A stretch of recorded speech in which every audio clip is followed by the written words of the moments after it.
उत्तर प्रदेश की 9 विधानसभा सीटों पर उपचुनाव में जीत हासिल करने के लिए सभी पार्टियों ने अपनी तैयारियां तेज कर दी हैं। समाजवादी पार्टी के अध्यक्ष अखिलेश यादव ने इसके लिए खास प्लान तैयार किया है, जिसकी कमान अखिलेश यादव खुद संभालेंगे। हालांकि समाजवादी पार्टी की ओर से चुनाव प्रचार तो पहले से ही जारी है और दावा है कि पार्टी के नेता और कार्यकर्ता दिन रात चुनाव प्रचार में जुटे हुए हैं। लेकिन दीपावली बाद समाजवादी पार्टी के चुनाव प्रचार में और तेजी आएगी। खबर है कि दीपावली के बाद अखिलेश यादव प्रदेश की 9 विधानसभा सीटों के लिए अपने चुनाव प्रचार अभियान की शुरुआत करेंगे। अखिलेश यादव सभी 9 सीटों पर जनसभा और रोड शो करेंगे और इनके जरिए वो जनता से अपनी पार्टी के उम्मीदवारों के लिए समर्थन की मांग करेंगे। जानकारी के मुताबिक एक दिन में एक ही विधानसभा क्षेत्र में कार्यक्रम रखे जाएंगे। इसके लिए संबंधित जिला और महानगर संगठनों को आयोजन स्थलों की अनुमति लेने के निर्देश दिए गए हैं। यानी अखिलेश यादव ने इन 9 सीटों पर अपनी पार्टी के उम्मीदवारों को जीत दिलाने के लिए खास रणनीति तैयार की है। इन 9 विधानसभा सीटों पर 13 नवंबर को मतदान होगा, जबकि 23 नवंबर को मतगणना होगी। समाजवादी पार्टी अपने उम्मीदवारों के समर्थन में दीपावली के बाद कई बड़ी जनसभाएं आयोजित करने जा रही है और इसका जिम्मा खुद अब अखिलेश यादव संभालेंगे। जानकारी जो मिल रही है उसके मुताबिक दीपावली के बाद अखिलेश यादव चुनाव प्रचार शुरू करेंगे और उनके इस अभियान की शुरुआत मैनपुरी के करहल विधानसभा क्षेत्र से होगी, जिसके बाद वो सभी 9 सीटों पर चुनाव प्रचार करेंगे। सभा और रोड शो के साथ साथ अखिलेश यादव रथ यात्रा भी करेंगे। इस बार समाजवादी पार्टी उपचुनाव में जीत हासिल करने के लिए बड़ी सभाओं की जगह नुक्कड़ सभाओं पर ज्यादा जोर दे रही है। इसके अलावा पार्टी के नेता हर विधानसभा क्षेत्र में जनसंपर्क अभियान चला रहे हैं। साथ ही जाति विशेष बस्तियों में उस जाति के नेताओं की सभाएं आयोजित करवाने की भी योजना है। उत्तर प्रदेश उपचुनाव के रण में योगी की विजय सुनिश्चित करने के लिए अब आरएसएस ने भी कमर कस ली है। यानी उपचुनाव के रण में संगठन के साथ साथ अब संघ भी योगी की मदद के लिए आगे आ रहा है। संघ ने इसके लिए रणनीति भी बना ली है और उस पर अमल भी शुरू कर दिया है।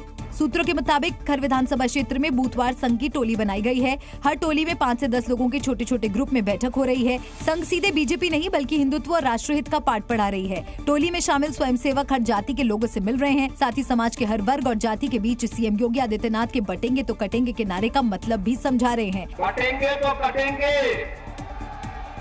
एक रहेंगे तो नेक रहेंगे। सूत्रों के मुताबिक हरियाणा में संघ ने इसी तरह की टोलियां बनाकर 1.25 लाख छोटी छोटी बैठकें की थी, जिसका नतीजा शानदार रहा। अब उसी प्रयोग को यूपी उपचुनाव में दोबारा दोहराया जा रहा है। दरअसल जेपी नड्डा के भाजपा बड़ी हो गई है वाले बयान के बाद आरएसएस की सक्रियता ठहर गई थी, लेकिन लोकसभा चुनाव के नतीजों के बाद बीजेपी भी आरएसएस का महत्व समझ गई और मोहन भागवत भी सालों की मेहनत को बिखरते देख वापस स्वयंसेवकों को सक्रिय करने को तैयार हो गए। संघ का साथ मिला तो उत्तर प्रदेश बीजेपी ने भी दिवाली के बाद अपने योद्धाओं को चुनावी मैदान में उतारने का प्लान बना लिया है। हम आपको बता दें कि 9 सीटों को 9 क्लस्टर्स में बांटकर उपचुनाव लड़ने की अपनी रणनीति बनाई गई है। हर क्लस्टर में 2 से 3 मंत्रियों के साथ साथ 1 से 2 बीजेपी पदाधिकारियों की टीम भी लगाई गई है। इसके अलावा मुख्यमंत्री योगी आदित्यनाथ की हर विधानसभा क्षेत्र में एक रैली होगी। एक बूथ के जातीय गणित की जिम्मेदारी मंडल अध्यक्ष और जिला अध्यक्ष को दी गई है।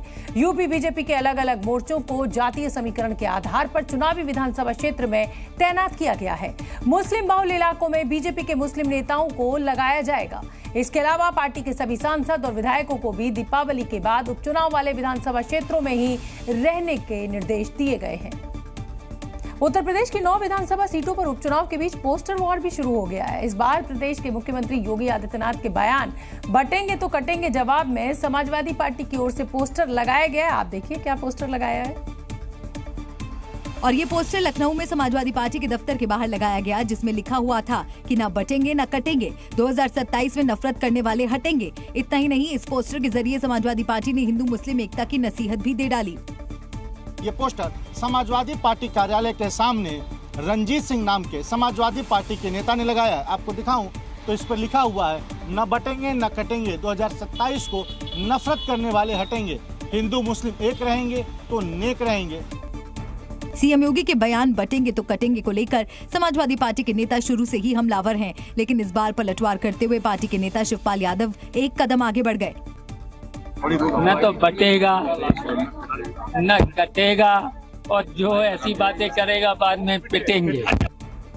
दरअसल बटेंगे तो कटेंगे वाले योगी आदित्यनाथ के बयान के बाद समाजवादी पार्टी समेत विपक्ष के तमाम नेताओं ने उनके खिलाफ मिलकर मोर्चा खोल दिया था। हरियाणा के बाद महाराष्ट्र में भी योगी आदित्यनाथ के बयान का मामला तूल पकड़ता जा रहा है। इस बीच राष्ट्रीय स्वयंसेवक संघ भी उनके समर्थन में आ गया, तो वहीं उनके बयान को लेकर यूपी में पोस्टर वॉर शुरू हो गया।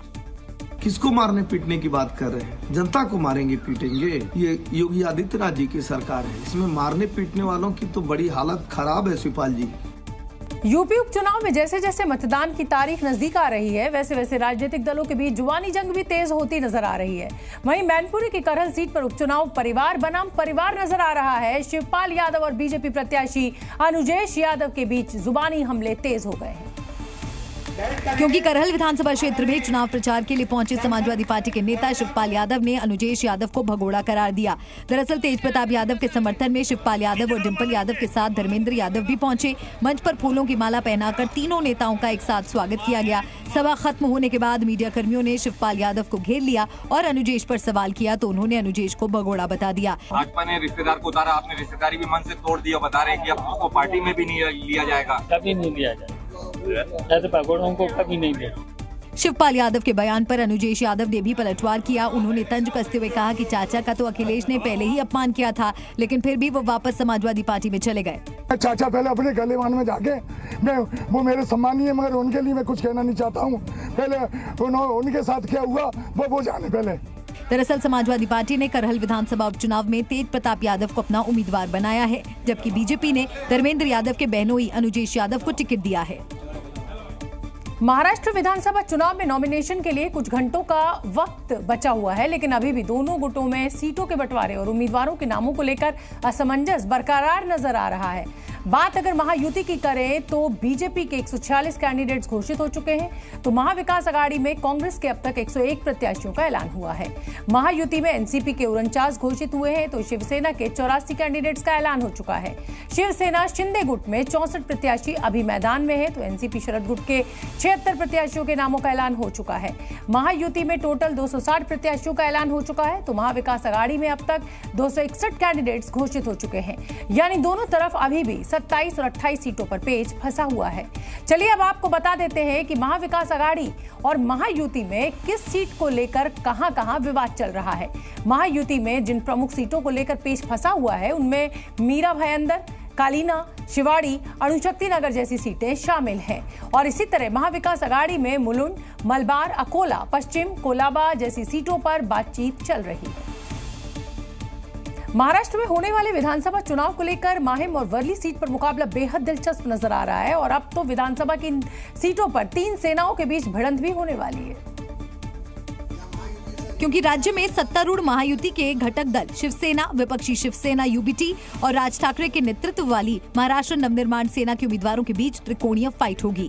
इस बीच शिवसेना शिंदे गुट की एक और लिस्ट जारी हुई है। इसमें 20 उम्मीदवारों के नाम हैं। सबसे चौंकाने वाला नाम वर्ली से मिलिंद देवड़ा का है, जो आदित्य ठाकरे के खिलाफ चुनाव लड़ेंगे। अब बड़ा सवाल है कि आदित्य ठाकरे को घेरने के लिए महायुति ने पूरा चक्रव्यूह बनाया है, क्योंकि आदित्य ठाकरे वर्ली में जीत का पहले ही दावा कर चुके हैं। वर्लीसाठी माझ्यासोबत सगळेच आमचे सहकारी आहेत, ज्येष्ठ नेते आहेत, कार्यकर्ते आहेत, आणि सगळ्यात महत्त्वाची गोष्ट म्हणजे जो बदल, जो परिवर्तन आम्हाला महाराष्ट्रात आणायचं आहे, त्यासाठी आम्ही सुरुवात केलेली आहे। महाराष्ट्र में इस बार सियासी मुकाबला बेहद दिलचस्प होने वाला है। ऐसे में शिवसेना शिंदे गुट बिना रिस्क लिए जिताऊ उम्मीदवार पर दांव खेल रही है। मेरे लिए बहुत ही सौभाग्य की बात है, हमारी पार्टी के मुख्य नेता और महाराष्ट्र के मुख्यमंत्री माननीय श्री एकनाथ शिंदे जी ने मुझ पर विश्वास जताया है। मुझे आज दिंडोशी विधानसभा क्षेत्र से पार्टी का और महायुति का उम्मीदवार बनाया है। लेकिन सबकी नजर इस बार वर्ली और माहिम सीट पर है, क्योंकि इन दोनों सीट पर 3 सेनाओं में जबरदस्त टक्कर होने वाली है। अब समझिए 3 सेनाओं का जिक्र हम बार बार क्यों कर रहे हैं, क्योंकि एक तरफ शिवसेना उद्धव ठाकरे गुट है, दूसरी तरफ शिवसेना शिंदे गुट है, और अब महाराष्ट्र नवनिर्माण सेना भी चुनावी मैदान में उतर चुकी है। ऐसे में वर्ली में बड़ी टक्कर होने वाली है। हम आपको बता दें, क्योंकि उद्धव गुट से आदित्य ठाकरे को यहां से प्रत्याशी बनाया गया, जिनका मुकाबला शिंदे गुट के मिलिंद देवड़ा से है, और महाराष्ट्र नवनिर्माण सेना से संदीप देशपांडे भी यहीं से ताल ठोक रहे हैं।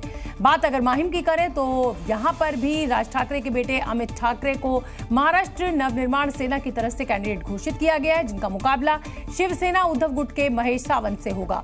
और इसी सीट पर शिंदे गुट के सदा सवणकर से है, जो वर्तमान में विधायक है। हम आपको बता दें कि जी न्यूज पर आज खुलेगा 24 साल पहले का सबसे बड़ा राज। टीवी इतिहास में भारतीय सेना पर सबसे बड़ा खुलासा। आज अगर आपने जी न्यूज नहीं देखा तो ये राज आपको पता नहीं चलेगा। सेना पर हैरान करने वाला एक्सक्लूसिव खुलासा रात 9:57 पर देखना मत भूलिएगा। ऑपरेशन राहुल सिर्फ जी न्यूज पर। जी न्यूज।